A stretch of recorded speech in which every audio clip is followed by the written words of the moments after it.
TikTok Sénégal. si Adama Fall ñu ngi lay nuyu. ñu ngi leen di fay di leen jox seen wàccuwaay di jégalu ci retard bi parce que embouteillage bi moo bëri. D'accord alors Adama politique fi mu toll nii depuis élection présidentielle bi ñenn ñi ñoo ngi doon wax ne Sénégal dañoo doon xaar gouvernement bi installé wu ñenn ñi doon wax 100 jours ñenn beaucoup plus pour mën a def déjà analyse li xam ne moom mooy seen vision. démb le premier ministre et président du parti PASTEF moo doon def ab grand oral sur invitation waa jeunesse patriotique sénégalaise am ay kaddu yoo xam ne yëkkati na ko fa mais déjà balaa ñoo yegg si sax ci fond bi dans la forme le grand oral le premier ministre et président de PASTEF qui fait cette déclaration ginnaaw bi xam ne dafa na ko ak ba mu dalalee Mélenchon nan nga ko jàngatee yow. waaw démb Grand Théâtre la fa xew moo fa waroon xew normalement ci lieu bi nga xam ni moom moo fa xew parce que Grand Théâtre c'est un lieu par excellence boo xamante ni ci la ñuy organiser ay théâtre ak ay comedy show ak ay concert donc la fa xew démb loolu fa war a xam normalement parce que gis nañ benn doomu aadama boo xamante ni il nous rappelle un Jamal boo xamante ni dafa nekkoon ci benn théâtre boo xamante ni dafay taxaw di def ay déclaration pour nit ñi ree donc loolu moo xam ni loolu moo xew Grand Théâtre maintenant ci biir déclaration bi liñ ci seetlu mooy nit la koo xamante ni dafa namm defante bi dafa namm defante dafa namm xuloo dafa namm xeex parce que aussi l'opposition qui est tellement républicaine dafa doon xaar le respect des 100 jours et autres maintenant nag il a démarré les hostilités par rapport ak ay yenn déclaration yoo xamante ni def na ko l'opposition prendra ses responsabilités et apportera les réponses nécessaires parce que loolu moo ci nekk parce que gis nañ koo xamante ni il est atteint d'une peur il est atteint par la peur il manquait de confiance il manquait de sérénité kooku la ñu gis mu taxaw di wax ak askan bi parce que aussi sincèrement on est resté à notre fin parce que suñu déggee nit kooku di wax dañu jàppoon ni li mu waroon wax mooy comment faire pour régler la question de cette jeunesse là présente dans ces lieux comment il va faire pour régler la question de cette jeunesse par rapport à la tabaski comment naka la war a mën a def pour accompagner jeunesse bi pour nga xam ne dund bu metti na mais naka la ñuy def pour trouver des solutions mais pas muy ñëw taxaw di xuloo di xeex di defante di joxe ay information yoo xamante ni yaakaaroon nañ ni du génn ci ay gémmiñu premier ministre mais bon puisque loolu la ñu tàmmal gis nañ ni moom il ne comprend pas qu'il est un homme d'État il ne comprend pas qu'il est un premier ministre il pense qu'il est toujours un opposant maintenant nag koo xamante ni opposant la suñ ko tegee ci bopp réew il nous rappellera le fameux livre de Abdou Latif Coulibaly un opposant au pouvoir et c'est ça qu'on est en train de voir depuis l'arrivée de Mélenchon et depuis sa déclaration du Grand Théâtre. D'accord léegi Adama wax na ko nag ne wax yéen tamit wax ngeen ko mooy da ngeen doon xaar mu andi ay coppite ci dundu Sénégalais yi mu andi ay coppite ci ndaw yi li xam ne moom la ñu soxla ci liggéey dundu gu cher gi xam ne def nañ ci conseil interministériel di xaar mesures yi xam ne moom moo ci jublu mais démb rappelé na ko nee na yéen li ngeen yàq ci 12 ans ngeen bëgg moom mu régler ko ci 2 mois est-ce que aussi c'est pas compréhensible mu taxaw vu que ne ñoo ngi tàmbali ndànk di leen cof ci yenn attaque ci mbirum dund gi xam ne retard am na ci ba léegi ci concrétisation yenn stratégie. xam nga dafa am loo xamante ni ñoom ñoo waxoon jaayoon askanu Sénégal ne leen dañoo mën nañ régler problème mu Sénégalais yi en 2024 le Sénégal va changer en 2 mois dinañ wàññi njëgu dund bi donc ñoom ñoo ko jaayoon Sénégalais yi donc bu ñu wëlbatiku tey avec ce qu'on appelle la réalité du pouvoir ñëw taxaw naan ñun ñoo yokk dund bi ñun yokkuñu dara dund bi ñëpp xam nañ ni li nga xam ni moom moo yokk moom wax na ko sa askanu Sénégal parce que ay déclaration am démb ak barki démb li muy waxaat tey day jóowantoo parce que ñun sénégalais yi jugé nañ ñu ba pare le 24 mars la ñu sénégalais yi jugé jël ñu yóbbu ñu opposition tànn leen ñëw teg leen ci bopp réew donc ils doivent apporter des solutions waruñu nekk fii di wax ju wax parce que faluñu leen pour ñu nekk di wax dañ leen fal pour ñu trouver des solutions par rapport au vécu des sénégalais faruñu leen pour leneen mais malheureusement on a vu que li ñuy wax moo ëpp li ñuy jëf te loolu askanu Sénégal xaaru leen ci donc accusation yi la ñu war a wàññi ñun suñu wàllu wéy na parce que li ñu waroon def ci bopp réew mi ci 12 ans def nañ ko ci sénégalais yi jël nañ décision yóbbu ñu opposition c'est eux qui sont au pouvoir c'est à eux de trouver les solutions par rapport à la vie des sénégalais mais pas di wax ne nguur gi démb ñoom ñoo fi def lii on les attend pas dans ça on les attend dans les solutions parce que réew loolu la quand tu es au pouvoir tu essaies de trouver des solutions mais doo nekk suñu la falee premier ministre doo nekk di jooy tu n'as pas besoin de te lamenter comme un petit garçon de 6 ans qu'on vient d'amener à l'école non loolu du cëru premier ministre de la République c'est quelqu'un qui doit apporter des solutions à la vie chère. C'est quelqu'un qui doit apporter des solutions par rapport à l'emploi et à l'employabilité de la jeunesse. C'est quelqu'un qui doit apporter des solutions par rapport à la crise qui existe dans le monde. Donc, faluñu leen pour loolu. mais Adama est-ce que aussi c'est pas compréhensible parce que on se rappelle quand même ba Macky Sall bañ ko falee en 2012 ñëpp a ngi doon wax ne et certains même ses alliés yi xam ne ñoom ñoo toogoon au pouvoir ne ce serait difficile ñu lijjanti ñeneen ñu doon wax sax fay salaire weer boobu doon na jafe. est-ce que aussi c'est pas compréhensible que ñoom état bi fekk bi ñu fekkoon nguur gi. ñoom suñu demee ba am recours ci eurobond est-ce que dañoo fekk ci nguur gi. non dama ne situation financière bu délétère. Le président Macky Sall quand il est élu en 18 jours dafa wàññi njëgu dund bi d'une manière conséquente le président Macky Sall bañ ko falee dañ ne woon du fay salaire yi dafa dem régler ji pour ñëw fay salaire yi parce que dañ leen fal pour ñu trouver solution bañ ko falee demul eurobond dafa dem régler ji problème bi pour régler les salaires des Sénégalais parce que li ñu jàppoon ñëpp ñi suñ ko falee du ko def ko def en moins de 20 jours donc moom xam na li tax ñu faloon ko le président Macky Sall xamoon na lu tax ñu faloon ko mais malheureusement ci li tax ñu fal ko xamuñu ko parce que aujourd'hui l'acte premier qu'il a posé mooy dafa dem lebi eurobond mais ñun ñëpp xam nañ ne eurobond ñoom mosuñu ci ànd mosuñu ci d'accord dañu jàppoon ne eurobond mooy leb bi gën a bon et malheureusement dañu dem uti eurobond leb ko ci aman boo xamante ni mosul am parce que gars yi ci benn fan lañ daan régler le problème la question de l'eurobond moom mu régler ko en 48 heures réglé ko en 48 heures jël ci benn taux boo xamante ne kenn xamul lu mu toll de 7,73%. Il a battu les records bi nga xam ne moo am ci eurobond au Sénégal avec une somme minable boo xamante ni Sénégal mosu ko am de 450 milliards boo xamante ni dañ ko war a fay ci 7 ans. donc loolu mooy télé bi nga xam ne wane nañ ko parce que man suñu dañoo jàppoon ni ñoom suñu ñëwee ils vont apporter d'autres solutions que dinañ dem eurobond mais malheureusement. puisque ñoom xam nañ leen ci reniement ñoom xam nañ leen ci waxeet xam nañ leen ci ñàkk xam-xam ak ñàkk vision am na loo xamante ni duñu ci bet mais gàcce ngaalaama le président de la République Macky Sall parce que ba mu faloo ci 2012 dafa wàññi njëkk yi en 18 jours mu régler la question de l'impôt sur le revenu en si peu de temps une augmentation drastique une augmentation conséquente des salaires sur tous les travailleurs parce que loolu mooy état nit ki xam na lu tax ñu fal ko nit ki xam na lu tax mu ñu teg ko ci bopp réew mi mais malheureusement sama gars yi ñoom xamuñu lu tax ñu teg leen ci bopp réew mi et c'est vraiment dommage. Adama est-ce qu'on pourrait pas comprendre aussi que retard bi xam ne peut-être dafa am fi mu toll nii ci concrétisation bi c'est parce que le projet est en phase. mais projet amul grand. projet amul grand ils ont dit qu'il y a un projet boo xam ne séddale woon nañ ko Sénégalais yi ci période de campagne. mais projet amul grand projet amul. Sénégal vision 2050 bu ñu wax nee nañ ñoo ko nekk ci ko bind est-ce que mënuñu leen defal amende honorable que ne su fekkee ne dañoo am jafe-jafe pour mataleen li xam ne moom mooy xew mooy il faut que ñu defar projet am structuration boo xam ne moom la ñuy doxalee réew mi bañ a wëy ci plan Sénégal émergent. xam nga grand projet amul wax dëgg si yàlla si on se dit de vérité parce que ñoom nee nañ ni ngi bind projet bi te mi ngi war a pare en 2024 donc nax nañu askanu Sénégal projet amul parce que amuñu projet de société bu ñu proposé Sénégal donc moo tax am na loo xam ne du ñu bett dans le cadre de leur gestion gis nga suñuy waxtaan rek te yàlla rek tax nañu xam ni le Sénégal est mal barré avec ces gens-là à la tête de ce pays-là. Le Sénégal est mal barré avec surtout une personne à la tête du gouvernement sénégalais. Le Sénégal est mal barré. Sénégal.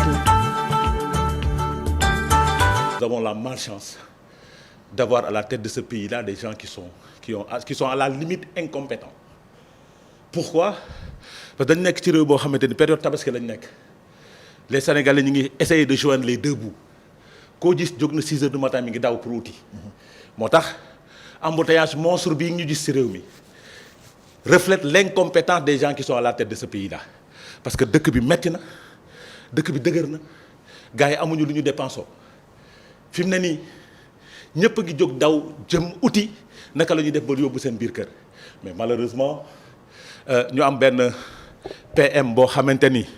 pour ne pas dire petit modèle boo xamante ni moo taxaw au lieu de mu régler la question des Sénégalais mu ñëw taxaw di defante et pourtant moom moo ñu jaayoon nañu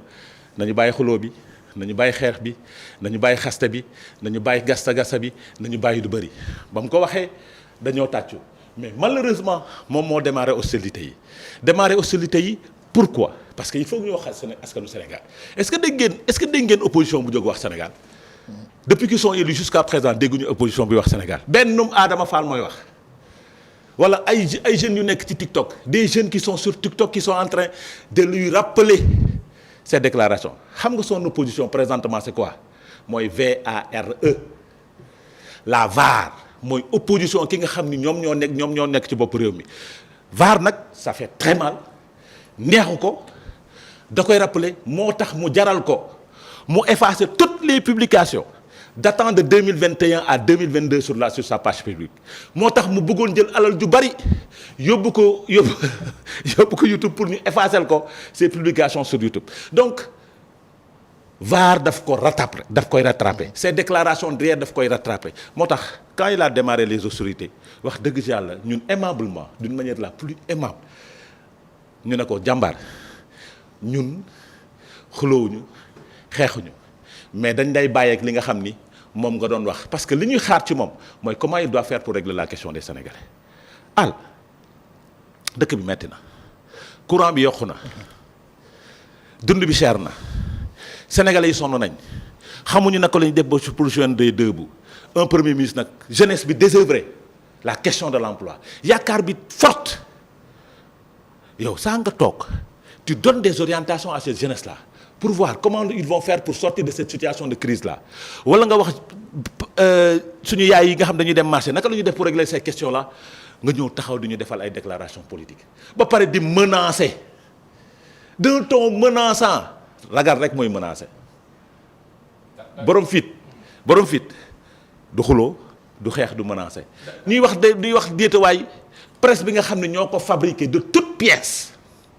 créé ko de toutes pièces ba lu mu am tey presse beeg ko may li mu am tey ni mu mel tey j'ai dit ñun on se rappelle des débuts de ce monsieur là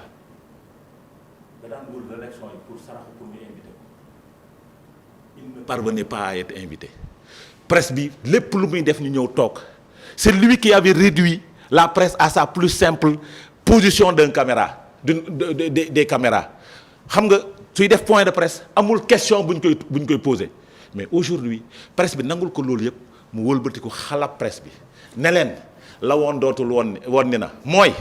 moom preuve yi mu daan jëlee internet mu ne presse bi du ko jëlee internet c'est-à-dire il veut limiter cette presse là par rapport à beaucoup de situations saa yi ñun ñàkkuñu fayda de xam nañ bu baax li ñuy def xam nañ ko et on portera le combat et nous ferons face mais nag pas ni mu ko bëggee parce que Sénégalais yi feneen lañ ñuy xaaruñu ñu ci gassa xaaruñu ci taal pëna xaaruñu ci yàq li ñuy defar xaaruñu ci leneen feneen la ñuy andi dañu jël ay waxam rek tegal ko méngale kook ay waxi teyam Sénégalais yi nag ñoom ñooy jugé su boobaa. Sénégalais ñooy jugé ci jëf bi itam bon pour revenir ci loolu yaa ngi wax ne presse moo ko fabriqué mais est-ce que c'est pas le contraire par rapport ak li xam ne moom moo am dans la réalité politique suñ ko mënee wooyee noonu parce que c'est le président d'antan le président de la République Macky Sall moom moo ko limogé moo ko radié ci fonction publique ginnaaw ay mbirum documents yoo xam ne da koo génnee woon le président de la République ak le régime en place ñoom ñoo ko yóbbu ci kanamu yoon te dal di barricader sa maison est-ce que ce serait pas limiter Ousmane Sonko à la presse aux réseaux sociaux que de dire que ne mbirum presse bi la ak c'est la presse qui a créé son monstre. Est-ce que c'est pas Macky Sall qui a créé la presse qui a créé le monstre Ousmane Sonko. C'est Macky Sall qui l'a créé de toutes pièces. C'est le régime passé qui l'a créé de toutes pièces mais moom fépp foo mënti àgg ci àdduna presse beeg ko fa àggale. fu mu mënuloon àgg fu ne presse baa koy àggale mu am un réseau un réseau de journalistes boo xamante ni ñoo daan wër médias yi di ko défendre mu am ay médias yoo xamante ni jusqu'à présent il porte son combat mais attends aujourd'hui il faudrait pas tirer sur la presse bi nag normalement dañ leen waroon daggal tubéy bu rafet tubéy bu rëy parce que fa la daan toog di wax ay soxlaam mais aujourd'hui on ne doit pas les menacer on ne doit pas menacer cette presse pour leur dire li amoon dootul am da ngeen war a fay impôt par force lu amoon dootul am mooy c'est parce que da ngeen war a jëli ay informations yi fiables mais attends rappelons-nous de cette fameuse de sa fameuse presse bi nga xam ne dafa defoon conférence de presse dafa defoon live jël un rapport secret boo xamante ni daf ko doon publier et lui il s'est sorti pour défendre ce monsieur-là aujourd'hui ce monsieur est promu à la tête d'une maison de la presse yaa ngi comprendre donc c'est des contradictions yoo xamante ni am na dans sa démarche mais loolu nag moom dañ koy comprendre ci moom parce que depuis qu'il est ce qu'il est de l'opposition aujourd'hui c'est un homme qui fait dans le reniement et dans la manipulation et dans le populisme bi démb nag réussirul parce que xamu tax les fortes mobilisations d'Ousmane Sonko kenn gisu ko démb parce que li mu daan mobiliser Kër Massar li mu mobiliser woon Mbacké kenn gisu ko démb au Grand Théâtre qu'est-ce qui se passe entre-temps les Sénégalais l'ont élu et gis nañ ne mënuñu ils lui ont tourné le dos parce que on n'a pas vu ce fort engouement là que Ousmane Sonko faisait ce qu'il drainait comme foule on l'a pas vu hier on a vu que y a des jeunes yoo xamante ni gëmatuñu li muy def parce que xam nañ ni waa ji doxatul ñu dem toog seen kër parce que c'est le pouvoir bi nga xam ni dafa am nit ñu leen fal ñu ñëw taxaw di leen maate nit ñoo xamante ne dañu war a liggéey période tabaski bi ñu ne leen doo leen liggéey nit ñoo xamante ne dañu ñaan pour ñu daan seen doole pour jëndi xar yóbbu seen kër ñu ne leen doo leen liggéey te pourtant ñoom dañ doon wax ni ba ñuy nekk opposition nañu bàyyi ñi ñu daan seen doole gouvernement Macky Sall dafa nekk di traquer la jeunesse sénégalaise aujourd'hui c'est le contraire que nous sommes en train de voir mais malheureusement nag puisque nous n'avons que ce que nous méritons nag Al c'est nous qui avons choisi le mal. D'accord. On a pris le mal qu'on a mis à la tête de ce pays-là et il faut qu'on assume cette responsabilité-là. Muñ pour 5 ans. 5 ans yàggul, c'est 60 mois. Et on pourra régler cette question-là. Il est quand même d'une violence inouïe. Ouais, Adama moo ngi xeex ak ñoom mais bon.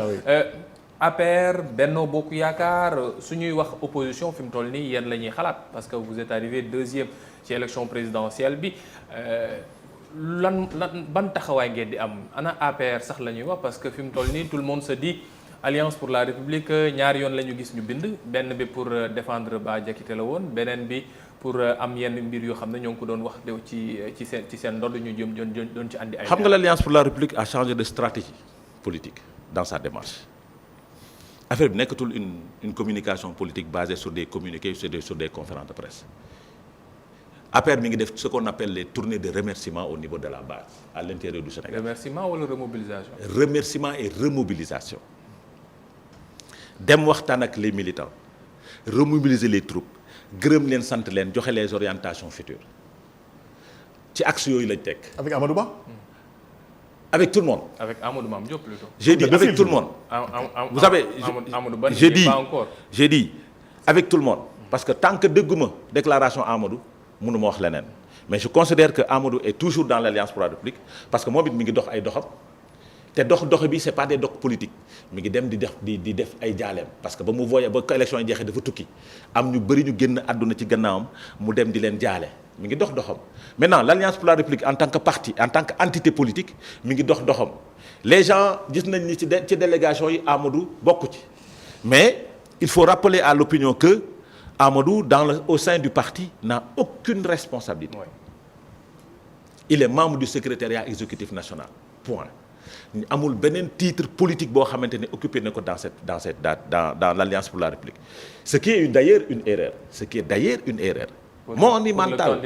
pour le candidat de l'Alliance pour la République. Moi j'avais pensé que congrès bi ñu defoon pour l'investir et maintenir le président Macky Sall à la tête de ce pays à la tête de l'Alliance pour la République dinañ ko jox benn responsabilité boo xamante ni ci biir parti bi la par exemple le poste de secrétaire général adjoint wala le poste de secrétaire général parce que au niveau de notre parti on n'a pas le poste de secrétaire général ni de coordonnateur donc mais amoon nañ benn poste bi ñu réservé woon boo xamante ni peut-être su élection yi jàlloon ba Amadou Ba nekk président de la République peut-être mënoon na porter taxaw ci position boobu au niveau du parti mais malheureusement on n'a pas pu le faire te loolu nag dafa nekk loo xamante ni day andi jiixi jaaxa dans les comportements moo tax il faut ñu revoir les textes de notre parti pour permettre à notre candidat d'occuper une responsabilité au sein de l'Alliance pour la République. mais balaa ngeen di xoolaat les textes du parti est-ce que jotul ngeen xoolaat ñi xam ne ñoo nekk ci biir parti bi parce que tournée de remobilisation yi bëri na ñenn ñi xam ne dañ leen di wooye ay kàngam ci parti bi on les a pas vus yenn saa yi ba ñu demee Mbour ñenn ñi xam ne ay kàngam la ñu gisuñu leen yeneen gox yi xam ne dem nañ fa la majeure partie du temps on voit seulement Amadou Mame Diop ak Mbaye Ndiaye mais le reste ñi xam ne ñooy nekk ay responsable ci gox yooyu c'est comme si dañoo toog ci seetaan. xam nga man damaa jàpp ne suñu wootee tournée de remobilisation képp koo xamante ni ñëwuloo rek moi je te considère comme démissionnaire de facto parce que da nga affaire bi da nga ciy bokk rek wala nga bañ ci bokk. su nekkee bokk nga ci waxuma je ne parle pas de Amadou parce que Amadou boolewuñu ko ci délégation. mais les responsables qui sont au niveau de la base ils ont été tous informés de cette tournée là soo jàppee da nga naan dama jàpp mais su nekkee ñëwoo moi je te considère comme démissionnaire de facto. mais balaa ngeen parce que nag ba ngeen ci ñàkkee dugal Amadou est-ce que foofu ngeen dàqee Amadou. non parce que ngeen di def tournée de mobilisation. non et de remerciement boole woo leen ci ki xam ne moom moo nekkoon le candidat de la mouvance. est-ce que da ngeen ko dàq. être le candidat de la mouvance présidentielle ne signifie pas être responsable dans un parti politique. J'ai dit ici c'est la tournée du parti politique. C'est pas la tournée du candidat de la coalition Benno Bokk Yakaar ou de la coalition Benno Bokk Yakaar. Il faut que les gens apprennent à faire la différence entre l'Alliance pour la République et le Benno Bokk Yakaar. Amadou était candidat de Benno, n'est-ce pas? Porté par l'Alliance pour la République. Aujourd'hui, au sein de l'appareil politique de l'Alliance pour la République, Amadou amul responsabilité. Nee naa leen loolu erreur la. Erreur boobu dañ ko war a corriger. Maintenant ñi nga xam ni nag dem nañ ca base ba gis nga nag Sénégal dafa am ñu gore ak ñu gorewul. ñu goreeg ñu gorewul mooy su élection jeexee ba changement de régime am ñu gore di ñooy ëpp fuuf ñu gore parce que nag et je vous le dis ici il y a des gens qui ont frappé à la porte de ce nouveau régime qui ont été reçus et qui ont négocié pour garder leur poste. mooy borom ay directeurs. waaw mercredi prochain bi ci topp lañ leen dàq ñoom ñëpp. mooy ñi xam ne ñoom la ñu génnee CICES ak yeneen. mais bien sûr ils ont été reçus négocier nañ ba pare toog ak ñoom ñu recevoir leen ba pare mercredi bi topp ñu dàq leen. loolu mooy ñàkk gore di loolu mooy ñàkk gore et malheureusement en politique da ngay gis ñoo xamante ni wallaahi ñemew ñu opposé li ñu bëgg mooy continuer à être dans leur confort. continuer à vivre dans ci nguur te xam nañ ni nguur n'est pas éternel. Le président Macky Sall nous disait en 2012 le 3 mars 2012 xam leen ni lii day jeex mu neex mu naqari day jeex donc préparez-vous à une opposition digne ba mu koy wax c'était en 2012. à une opposition digne koo xamante ni opposition digne la doon wax le 3 mai 2012 répété la ko tey fii xamoon na ni loolu day jeex mais malheureusement gars yi nag dañoo ragal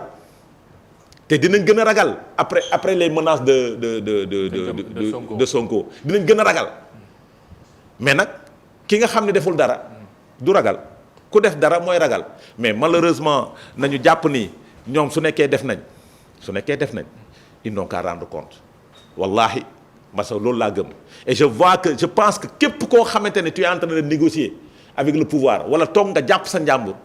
am na loo xamante ni yaa ngi koy reprocher sa bopp ku reprocher wul sa bopp dara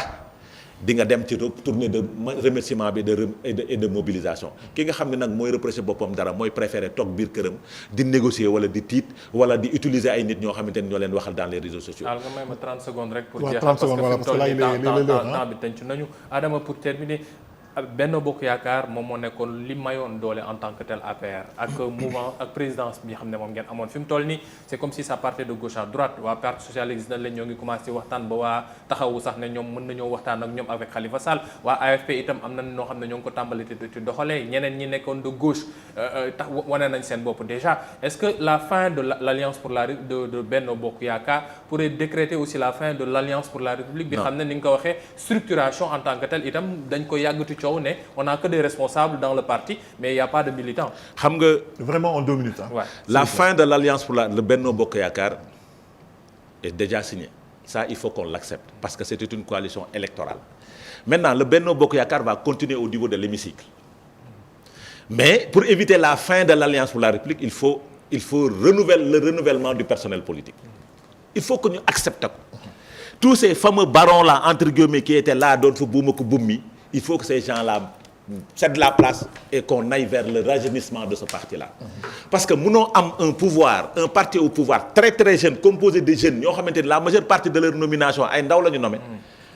ngay ñëw jël ay mag nag di leen teg dans les structures di leen jiite loolu c'est contradictoire sénégalais yi ñoo pare ci mag ñi